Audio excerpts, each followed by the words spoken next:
नमस्कार दोस्तों, स्वागत है आपका सत्य सनातन संस्कृति चैनल पर। हर दिन के पंचांग और हिंदू शास्त्रों की रोचक और आवश्यक जानकारियों से परिपूर्ण वीडियोस के लिए इस चैनल को सब्सक्राइब करना और बेल आइकन दबाना ना भूलें। आज बात करेंगे श्रावण मास के 16 सोमवार व्रत के महत्व, नियम, विधि और अंत में कथा सुनाई जाएगी। सबसे पहले जानते हैं व्रत का महत्व। सोमवार का दिन देवों के देव महादेव को समर्पित है। इस दिन भगवान भोलेनाथ की पूजा उपासना की जाती है। ऐसा कहा जाता है कि जब भगवान विष्णु सावन महीने में क्षीर सागर में सुप्ता अवस्था में चले जाते हैं तो उस समय समस्त संसार के पालनहार शिवजी ही होते हैं। इसीलिए सावन महीने में शिवजी की विशेष पूजा उपासना की जाती है। इस महीने से 16 सोमवार व्रत का भी आरंभ होता है। शास्त्र के अनुसार श्रावण मास के सबसे महत्वपूर्ण व्रतों में 16 सोमवार का व्रत भौतिक मनोकामनाओं की पूर्ति करने वाला रामबाण उपाय है। यदि कोई लड़का या लड़की श्रद्धा पूर्वक 16 सोमवार के व्रत को करते हैं तो उन्हें उनकी इच्छा के अनुरूप मनचाहे जीवन साथी की प्राप्ति होकर ही रहती है। वैसे तो इस व्रत को हर उम्र और हर वर्ग के लोग रख सकते हैं। व्रत करना तो बहुत सरल है, पर मनोकामना की पूर्ति के लिए किए जा रहे व्रतों के कुछ विशेष नियम हैं जिनका पालन करना अति आवश्यक होता है, नहीं तो इच्छित फल की प्राप्ति नहीं होती। तो इसीलिए जानते हैं सोमवार व्रत के नियम, क्या करें और क्या ना करें। सूर्योदय से पहले उठकर जल में चुटकी भर काले तिल डालकर स्नान करना चाहिए। उसके बाद सूर्योदय के समय सूर्य को हल्दी मिश्रित जल अवश्य चढ़ाएं। अब भगवान शिव की उपासना करें। सबसे पहले तांबे के पात्र में शिवलिंग को रखें। वैसे तो शुद्ध जल में गंगा जल मिलाकर शिवजी का अभिषेक किया जाता है, परंतु विशेष मनोकामना की पूर्ति के लिए गाय के दूध, दही, शहद, चने की दाल, सरसों, तेल, काले तिल आदि कई सामग्रियों से अभिषेक किया जाता है। अभिषेक करने के बाद ओम नमः शिवाय मंत्र बोलते हुए सफ़ेद फूल, सफ़ेद चंदन, चावल, पंचामृत, सुपारी, ऋतुफल और गंगा जल से शिव पार्वती का विधिवत पूजन करें। अभिषेक के दौरान पूजन विधि के साथ साथ मंत्रों का उच्चारण भी बेहद आवश्यक माना गया है। महामृत्युंजय मंत्र, शिव पंचाक्षरी मंत्र या फिर अन्य शिवजी के मंत्र स्तोत्र कर सकते हैं। भगवान शिव एवं माता पार्वती का पूजन करने के बाद सोमवार व्रत की कथा का पाठ अवश्य करें। आरती करने के बाद भोग लगाएं और घर परिवार में बांटने के बाद ही स्वयं ग्रहण करें। उपवास वाले दिन संभव हो तो बिना नमक का भोजन प्रसाद ग्रहण करें। 16 सोमवार तक प्रति सोमवार पूजन का एक ही नियम, एक ही प्रसाद और एक ही स्थान पर बैठकर ग्रहण करें। 16 सोमवार तक प्रसाद और पूजन के जो नियम और समय निर्धारित करें उसे खंडित ना होने दें। प्रति सोमवार किसी विवाहित जोड़े को यदि हो सके तो क्षमता अनुसार कुछ न कुछ उपहार अवश्य दें। उपहार में फल और मिठाई भी दे सकते हैं। स्वयं ग्रहण करने के लिए प्रसाद में चूरमा, खीर, लड्डू आदि में से कोई एक अपनी क्षमता अनुसार किसी भी एक का चयन करें और हर सोमवार उसे ही ग्रहण करें। अब जानते हैं सावन के सोमवार के व्रत के दिन क्या ना करें। सावन में शिवजी का अभिषेक करते समय कभी भी हल्दी का तिलक या फिर हल्दी का प्रयोग ना करें। व्रत के दौरान दिन में बिल्कुल ना सोएं। विवाहित स्त्री और पुरुष के लिए 16 सोमवार के व्रत को करने से पहले ब्रह्मचर्य के नियमों का पालन करना अति आवश्यक है। शास्त्रों में सावन के महीने में बैगन खाना वर्जित बताया गया है क्योंकि उसे अशुद्ध माना जाता है। इसीलिए बैगन को द्वादशी, चतुर्दशी व कार्तिक मास में भी नहीं खाया जाता। सावन में व्रतधारी को दूध का सेवन नहीं करना चाहिए। दरअसल सावन के मौसम में बारिश की वजह से कई बार गाय के चारे में छोटे छोटे कीड़े पड़ जाते हैं और गाय उसे खा जाती है, इसीलिए उनका दूध हानिकारक हो जाता है। शिव भक्तों को कभी भी सावन में या फिर सावन के अलावा भी बुरे विचार मन में नहीं लाने चाहिए। अब समझते हैं सोमवार व्रत की विधि को। सावन सोमवार का व्रत दिन के तीसरे प्रहर यानी शाम तक रखा जाता है, इसीलिए सूर्योदय से पहले उठकर स्नान करना आवश्यक है। अन्यथा 3 प्रहर तक का व्रत नहीं माना जाएगा, क्योंकि ब्रह्म मुहूर्त प्रातः 4 बजे से शुरू हो जाता है, जबकि श्रावण मास में सूर्योदय सुबह 5:30 बजे से 6 बजे के बीच होता है। सुबह स्नान और नित्य कर्म करने के बाद व्रत का संकल्प करना चाहिए। इसके बाद गंगा जल, बेलपत्र, सुपारी, धतूरा आदि से भगवान शंकर की विधि पूर्वक पूजा करने के बाद व्रत कथा सुनना अनिवार्य है। साथ ही शिव मंत्रों का जाप करें। ऐसा माना जाता है सावन मास के सोमवार व्रत करने से पूरे वर्ष के सभी सोमवारों के व्रत का फल मिल जाता है। तीसरा प्रहर खत्म होने के बाद एक ही बार भोजन करना चाहिए। रात्रि के समय ज़मीन पर सोना चाहिए। इस तरह से सावन के प्रथम सोमवार से लेकर अंतिम सोमवार तक इस व्रत का पालन करना चाहिए। सावन का सोमवार ही नहीं, शिव जी से जुड़े सभी व्रत 3 प्रहर तक ही रखे जाते हैं। मनोकामनाओं की पूर्ति के अतिरिक्त भी सोमवार के व्रत के कई फायदे हैं। सोमवार के व्रत को करने से चंद्र ग्रह मजबूत होता है, जिससे फेफड़े का रोग, दमा, मानसिक रोगों से मुक्ति मिलती है। अविवाहित लड़कियों के लिए यह व्रत बहुत लाभदायी है, क्योंकि 16 सोमवार के व्रत को करने से मनोवांछित वर की प्राप्ति होती है। साथ ही चंद्र ग्रह मजबूत होने के कारण व्यवसाय और नौकरी से संबंधित समस्याएं भी दूर होती हैं। पुराणों में बताया गया है कि जो भी भक्त सच्चे मन से सावन सोमवार में शिव जी की पूजा करता है, उसे शिवलोक की प्राप्ति होती है। साथ ही उसके सभी पाप नष्ट हो जाते हैं। शिव जी आपके सभी कष्टों को दूर करके जीवन में आनंद भर देते हैं। अब सावन के सोमवार की कथा कहूंगी, जिसे सावन सोमवार के व्रत के दिन श्रवण करना अनिवार्य होता है। एक बार मृत्यु लोक में भ्रमण करने की इच्छा से भगवान शिव माता पार्वती के साथ मृत्यु लोक में पधारे। भ्रमण करते करते दोनों अमरावती नाम की एक रमणीक नगरी में पहुंचे। अमरावती के महाराजा द्वारा बनवाया गया वहां एक सुंदर शिवजी का मंदिर था। भगवान शंकर भगवती पार्वती के साथ वहीं रहने लगे। कुछ दिन पश्चात माता पार्वती भगवान भोलेनाथ को प्रसन्न देख मनोविनोद करने की इच्छा से बोली, हे महाराज, आज तो हम दोनों चौसर खेलेंगे। शिवजी ने भी पार्वती जी की बात को मान लिया और चौसर खेलने लगे। उसी समय मंदिर का पुजारी ब्राह्मण मंदिर में पूजा करने आया। माता पार्वती ने पुजारी से प्रश्न किया, पुजारी जी बताओ, इस बाजी में हम दोनों में से किसकी जीत होगी? ब्राह्मण ने बिना विचारे शीघ्रता से बोला, महादेव जी की। थोड़ी ही देर बाद बाजी समाप्त हो गई और पार्वती जी की विजय हुई। पार्वती जी को ब्राह्मण के झूठ बोलने पर क्रोध आया और इस अपराध के कारण उन्होंने पुजारी को श्राप दे दिया।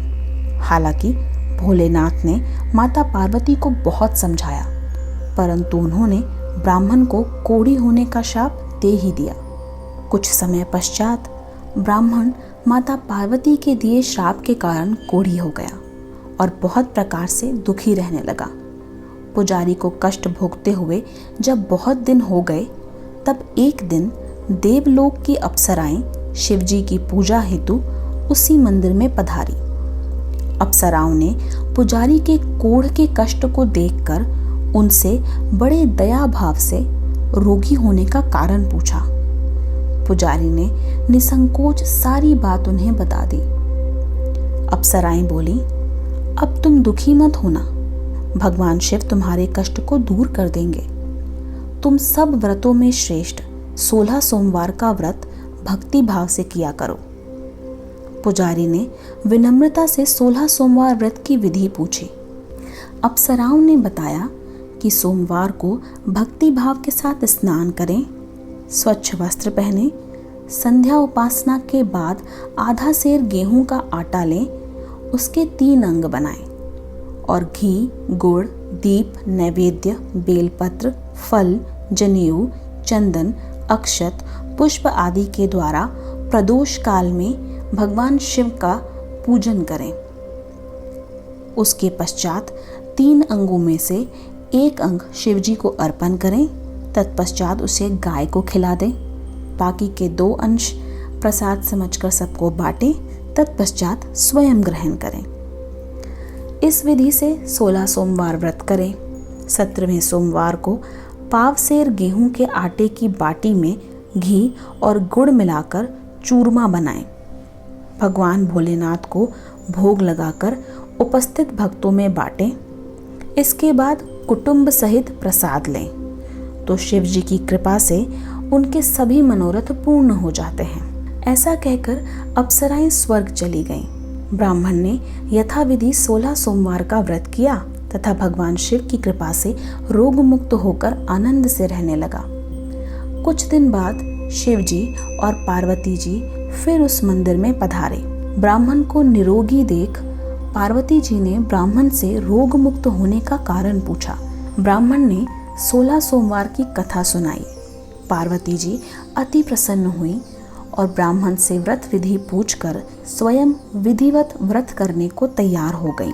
व्रत के बाद उनकी मनोकामना पूर्ण हुई तथा उनके रूठे हुए पुत्र कार्तिकेय स्वयं माता के आज्ञाकारी हुए।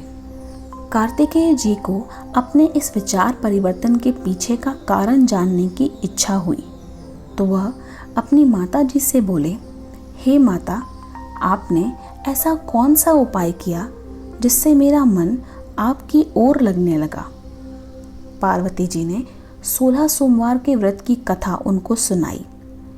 कार्तिकेय जी ने कहा, मैं भी इस व्रत को करूँगा क्योंकि मेरा प्रिय मित्र ब्राह्मण बहुत दुखी दिल से विदेश गया है। मेरी उससे मिलने की बहुत इच्छा है। कार्तिकेय जी ने भी इस व्रत को विधिवत किया और उनका प्रिय मित्र जल्दी वापस आकर उनको मिला। मित्र ने इस आकस्मिक मिलन का भेद कार्तिकेय जी से पूछा। तब वह बोले, हमने तुम्हारे मिलने की इच्छा करके 16 सोमवार का व्रत किया था। ब्राह्मण मित्र को अपने विवाह की बहुत इच्छा थी। उसने कार्तिकेय जी से व्रत की विधि पूछी और यथाविधि व्रत करने लगा। व्रत के प्रभाव से जब किसी कार्यवश वह ब्राह्मण विदेश गया तो वहां के राजा की लड़की का स्वयंवर था। राजा ने निश्चय किया था कि जिस राजकुमार के गले में सब प्रकार से श्रृंगारिक हथनी माला डालेगी, मैं उसी के साथ अपनी प्यारी पुत्री का विवाह करूंगा। शिवजी की कृपा से वह ब्राह्मण भी स्वयंवर देखने की इच्छा से सभा के एक कोने में जाकर बैठ गया। नियमित समय पर हथनी आई।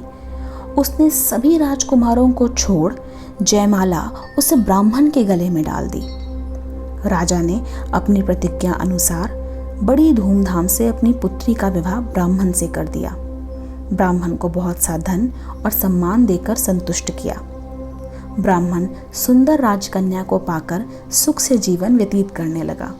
एक दिन राजकन्या ने अपने पति से प्रश्न किया, हे प्राणनाथ, आपने ऐसा क्या भारी पुण्य किया था जिसके प्रभाव से हथनी ने सब राजकुमारों को छोड़ आपका वरण किया। ब्राह्मण बोला, हे प्राण प्रिया, मैंने अपने मित्र कार्तिकेय के वचन अनुसार 16 सोमवार का व्रत किया था जिसके प्रभाव से मुझे आप जैसी स्वरूपवान पत्नी की प्राप्ति हुई। व्रत की महिमा सुनकर राजकन्या को बड़ा आश्चर्य हुआ। वह भी पुत्र की कामना करके व्रत करने लगी। शिवजी की दया से उसके गर्भ से एक अति सुंदर और सुशील पुत्र उत्पन्न हुआ। माता पिता दोनों पुत्र को पाकर अति प्रसन्न हुए। जब पुत्र बड़ा हुआ तो एक दिन उसने अपनी माता से प्रश्न किया, हे माता, तुमने ऐसा क्या उपाय किया कि मेरे जैसा पुत्र तुम्हारे घर में उत्पन्न हुआ। माता ने 16 सोमवार व्रत की कथा पुत्र को बताई। पुत्र ने सब तरह के मनोरथ पूर्ण करने वाले व्रत को सुना और राज्य अधिकार पाने की इच्छा से 16 सोमवार के व्रत को करने लगा। व्रत शुरू होने के कुछ समय बाद एक देश के वृद्ध राजा के दूतों ने आकर अपनी राजकुमारी के लिए ब्राह्मण का वरण किया। राजा ने अपनी पुत्री का विवाह ऐसे सर्वगुण संपन्न ब्राह्मण युवक के साथ करके बड़ा सुख प्राप्त किया। वृद्ध राजा के दिवंगत होने पर इसी ब्राह्मण युवक को सिंहासन पर बैठाया गया, क्योंकि उस राजा का कोई भी पुत्र नहीं था। राज्य का उत्तराधिकारी होने के बाद भी ब्राह्मण ने 16 सोमवार का व्रत जारी रखा। जब 17वां सोमवार आया तो ब्राह्मण पुत्र ने अपनी पत्नी से पूजन सामग्री लेकर शिव पूजा के लिए शिवालय में चलने को कहा, परंतु उसकी पत्नी ने उसकी आज्ञा की अवहेलना करते हुए सामग्री दास दासियों द्वारा मंदिर में पहुंचा दी, परंतु आप नहीं गई। जब राजा ने शिवजी का पूजन पूर्ण किया तब आकाशवाणी हुई, हे राजा, तू अपनी रानी को राजमहल से निकाल दे, नहीं तो यह तेरा सर्वनाश कर देगी। आकाशवाणी सुनकर राजा के आश्चर्य का ठिकाना ना रहा। उसने मंत्रियों के पास आकर मंदिर में हुई शिवजी की भविष्यवाणी के बारे में बताया। राज्य के सभी मंत्री दुख में डूब गए, क्योंकि जिस कन्या के कारण वह ब्राह्मण उस देश का राजा बना बैठा है, वह उसी कन्या को निकालने के षड्यंत्र रच रहा है। यह कैसे संभव होगा? राजा ने शिवजी के आदेशानुसार अपनी पत्नी को राजमहल से निकाल दिया। रानी दुखी हृदय से भाग्य को कोसती हुई नगर के बाहर चली गई। बिना राज श्रृंगार, भूख से दुखी धीरे धीरे चलकर वह एक गांव में पहुंची। वहां एक बुढ़िया सूत काटकर बेचने जाती थी। रानी की ऐसी दशा देखकर बुढ़िया बोली, चल तू मेरा सूत उठाकर बिकवा दे, मैं वृद्ध हूँ, मोल भाव नहीं जानती। यह सुनकर रानी ने बुढ़िया के सिर से सूत की गठरी उतारकर अपने सिर पर रख ली। थोड़ी आगे जाने के बाद आंधी आई और बुढ़िया के सूत की पोटली सूत समेत उड़ गई। बेचारी बुढ़िया बहुत रोई और रानी को कोसते हुए उसे खुद से दूर रहने को कहा। उसके बाद रानी एक तेली के घर गई तो शिवजी के कोप के कारण उस तेली के सारे घड़े चटक गए। तेली ने भी रानी को अपने घर से निकाल दिया। अत्यंत दुख पाती रानी एक नदी के तट पर गई तो नदी का समस्त जल सूख गया। तत्पश्चात रानी एक वन में गई। वहां सरोवर में पानी पीने पहुंची तो उसके हाथ का स्पर्श होते ही सरोवर का निश्चल जल असंख्य कीड़ों से भर गया। रानी ने भाग्य को कोसते हुए उस जल को पीकर पेड़ की शीतल छाया में विश्राम करना चाहा, परंतु रानी वन के जिस पेड़ के नीचे बैठती वह पेड़ सूख जाता। सरोवर, जल, इन सब की ऐसी दशा देख गाय चराते हुए ग्वालों ने अपने गुसाई जी से, जो उस जंगल में स्थित मंदिर के पुजारी भी थे, यह बात बताई। गुसाई जी के आदेशानुसार ग्वाले रानी को लेकर गुसाई जी के पास पहुंचे। रानी की मुख कांति और शारीरिक शोभा देख गुसाई जी जान गए, यह अवश्य कोई विधि की गति की मारी कुलीन स्त्री है।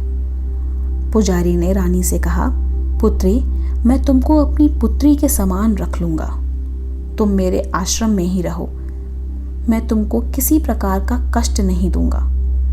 गुसाई जी के वचन सुनकर रानी को धीरज हुआ, वह आश्रम में रहने लगी। परंतु रानी जिस भोजन को बनाती या पानी भरकर लाती उसमें कीड़े पड़ जाते। रानी की यह दशा देख गुसाई जी को बहुत दुख हुआ और वो रानी को बोले, पुत्री, तुम्हारे ऊपर कौन से देवता का कोप है जिससे तुम्हारी ऐसी दशा हुई है?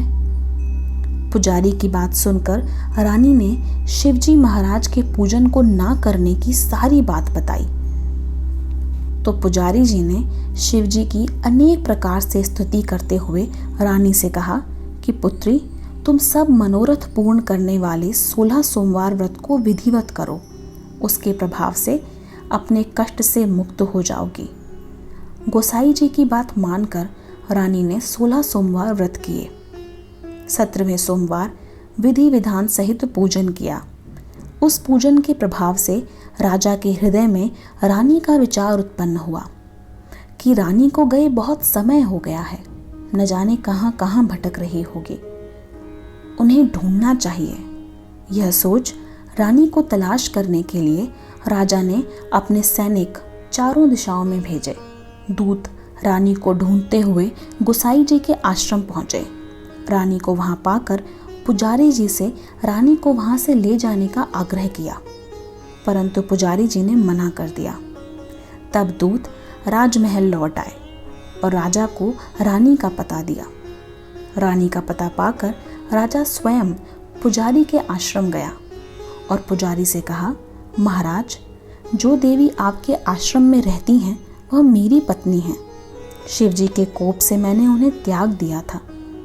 अब इन पर से शिवजी का कोप शांत हो गया है, इसीलिए मैं इन्हें वापस लेने आया हूँ। आप इन्हें मेरे साथ जाने की आज्ञा दें। गुसाई जी ने राजा के वचन को सत्य मानकर रानी को राजा के साथ जाने की अनुमति दे दी। गुसाई जी की आज्ञा पाकर रानी बहुत प्रसन्न हुई और राजमहल के लिए निकली। राजा के साथ साथ राज्यवासियों ने बहुत धूमधाम से रानी का स्वागत सत्कार किया। इस प्रकार शिवजी की कृपा पाकर रानी सुख से जीवन व्यतीत करने लगी। यहाँ 16 सोमवार व्रत की कथा पूर्ण हुई।